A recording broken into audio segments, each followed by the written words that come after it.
تبلیغ کا طریقہ کہ جس میں وہ اس وقت کی جو ایک حسین ترین جوگن تھی جس پہ دنیا فریفتہ تھی،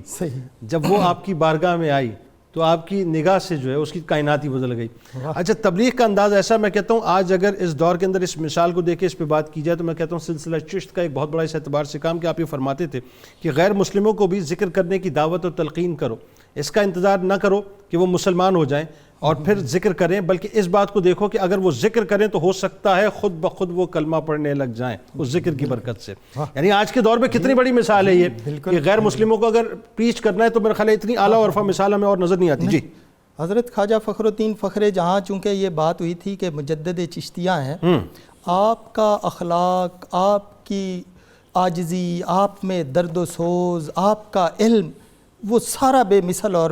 منفرد ہے اور امتیاز ہے آپ کا مجدد۔ اس لیے یہ پروفیسر صاحب بات کر رہے تھے، آپ نے جو عربی میں رسالہ لکھا فخر الحسن، فخر الحسن پوری دنیا میں ایک تہلکہ مچا دیا، جو کہ ایک اعتراض چلتا آ رہا تھا کہ حضرت حسن بصری، حضرت امام حسن بصری کا آپ کم عمری میں تھے اور حضرت علی رضی اللہ تعالیٰ عنہ سے باقاعدہ جو ہے بیعت کا سلسلہ نہیں ہوا تھا۔ آپ نے وہ عربی میں رسالہ لکھ کے اتنے مدلل جواب دیے جو کہ آپ کا ایک خاص امتیاز ہے عربی زبان میں۔ ایک ہند میں رہنے والا ایک اجمی عربی میں اتنی فصیح و بلیغ عربی میں لکھے، اور جو آپ اخلاق کی بات کر رہے ہیں، آپ کے دربار میں ہندو آتے، بظاہر وہ جیسے آپ نے کہا ہے بظاہر وہ ہندو ہیں، لیکن اخلاق عالیہ کی وہ مثال ہے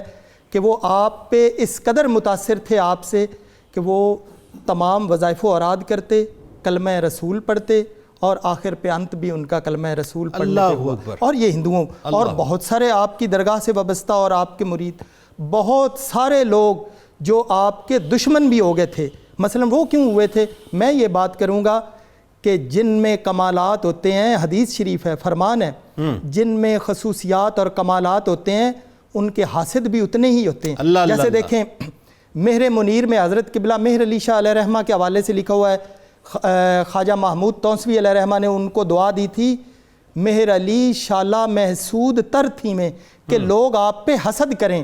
یہ دعا کیا ہے کہ آپ کو اللہ تعالیٰ اتنے کمالات دے کہ لوگ حسد کرنے شروع ہو جائیں۔ حدیث شریف میں ہے کہ جو مال میں زیادہ ہوتا ہے، جو حسن میں زیادہ ہوتا ہے، جو علم میں زیادہ ہوتا ہے، لوگ ان پہ حسد کرتے ہیں۔ تو یہ کیا تھی کہ آپ کئی افغان آپ پہ حملہ آور ہوئے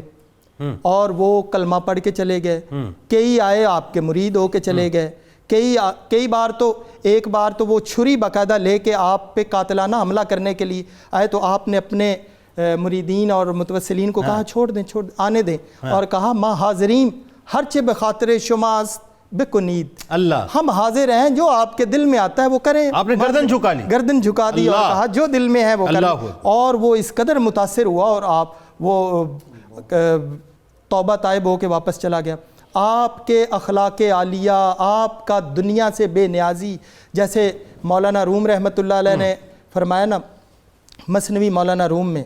کہ اہل دنیا چہ کہینوں چہ مہین لعنت اللہ علیہم اجمعین، دنیا دار کیا چھوٹا اور کیا بڑا، ان سب پہ اللہ کی لعنت ہو۔ تو یہ صوفیاء اور چشتیہ میں یہ خاص چیز اور یہ عجز و نیاز تھا، آپ اپنے سے کم عمر میں چھوٹوں کے لیے کھڑے ہو جاتے تھے، آپ غیر مذہبوں کے لیے احترام کے لیے کھڑے ہو جاتے۔ آپ کی وہ جو حضور اکرم صلی اللہ علیہ وسلم کی طرف سے حضرت خواجہ نصیر الدین چراغ دہلی اور خواجہ بزرگ خواجہ اجمیر نے آپ کو لقب دیا تھا نا محب النبی، تو وہ خاص بارگاہ رسالت سے عنایت تھی، اور آپ کی ذات والا صفات میں وہی حضور اکرم صلی اللہ علیہ وسلم کے اخلاق عالیہ کی جھلک ملتی تھی،